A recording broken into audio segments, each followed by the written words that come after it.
Hi, Michael from My Expertise Online. I just wanted to comment on the webinar that we did last Friday. So some of you will have been on that webinar, and if you were, thank you so much. It was a really successful webinar. I think it was the best attended we've had, and interestingly as well, it was the longest webinar that we've done.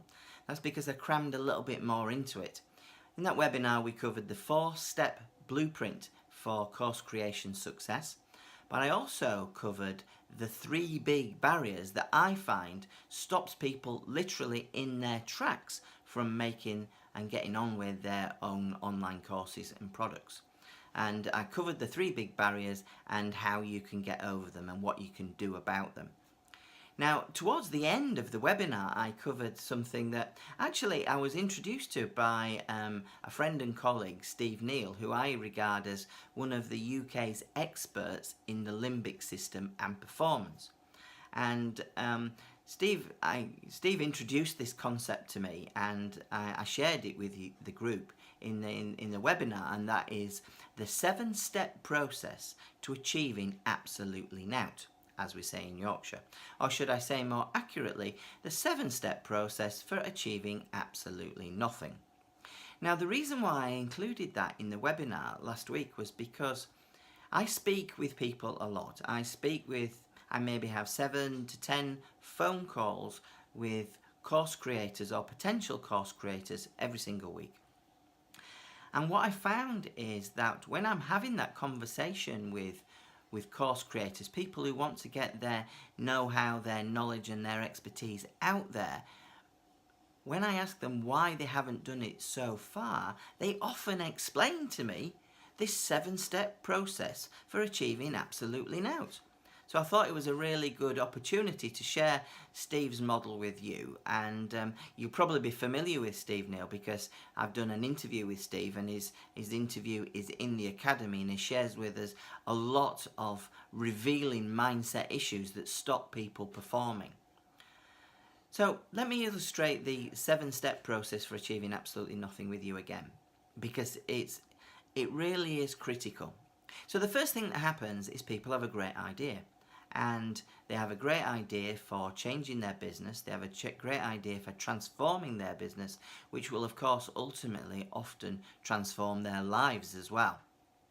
They have this great idea, and step 2 is they start to share that idea with their friends, with their families and with their colleagues.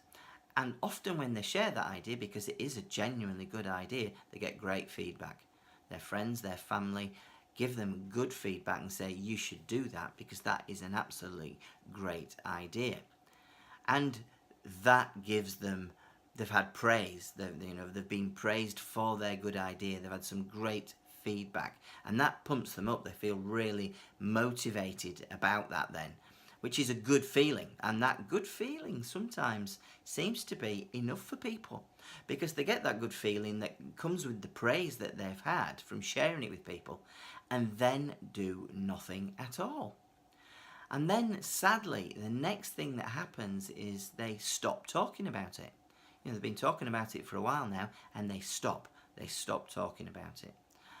And then they stop thinking about it. They stop thinking about it, and then eventually the idea dies. Well, it dies in their mind at least, until one day they wake up and realise that that great idea that they had however months ago, or even however many years ago, has now been done by somebody else. Somebody else has had that idea and run with it, and is now making money from it. They've now transformed their business with it, and they've transformed their life with it. And that's really sad. I think that's a really sad situation to find yourself in, when you've had the great idea, you've done the work, you've thought it through, you've shared it with your friends and family, you got the praise, you got the feedback, you felt motivated, and then did nothing. Now, perhaps that's happened to you. I know it's happened to a lot of people that I speak to every single week. So be wary of that. Be aware that that sometimes happens, because step 7, unfortunately, is even worse, because step 7 is that people rinse and repeat step 1 to 6 time and time again.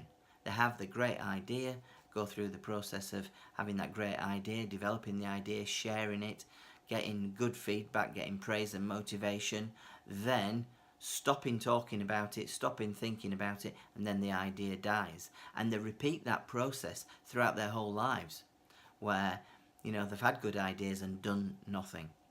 And I would really hate that to happen to you if you found yourself in that situation before.